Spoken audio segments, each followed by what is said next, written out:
Hai voglia a dire che è solo una partita di pallacanestro, quando in ballo c'è il titolo nazionale, quando emozioni, colpi di scena e polemiche hanno infiammato le prime 6 gare della finale tra Reyer Venezia e Dinamo Sassari, risulta difficile anche al più sportivo dei tifosi tenere fede al motto del barone de Coubertin, secondo il quale nello sport l'importante è partecipare.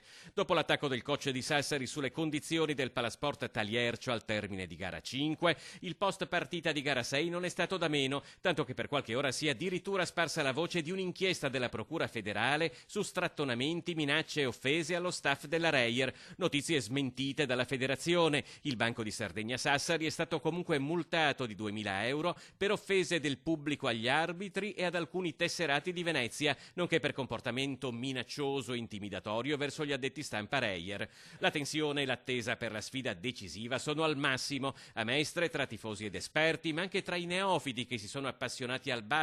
Grazie ai recenti successi della Reyer prevale l'ottimismo. Ma io sono fiducioso, guardi, sono fiducioso, ma veramente. Per quale motivo? Perché ma dentro di me sento che può farcela anche bene lei. Io sono più superstizioso, quindi incrociamo le dita. Dice scaramanticamente preferisce non dire niente. Esattamente.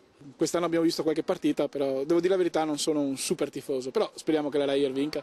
Questo Sarebbe piacere. Assolutamente sì. La Reyer ha un qualcosa in più perché dal mio punto di vista ha una difesa granitica e soprattutto Stone è un giocatore che chiaramente è un valore aggiunto in questa squadra. Queste polemiche che al Taliercio non si può giocare perché fa troppo caldo.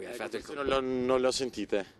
Si era lamentato il coach di Sassari dicendo fa troppo caldo. Dalla Sardegna.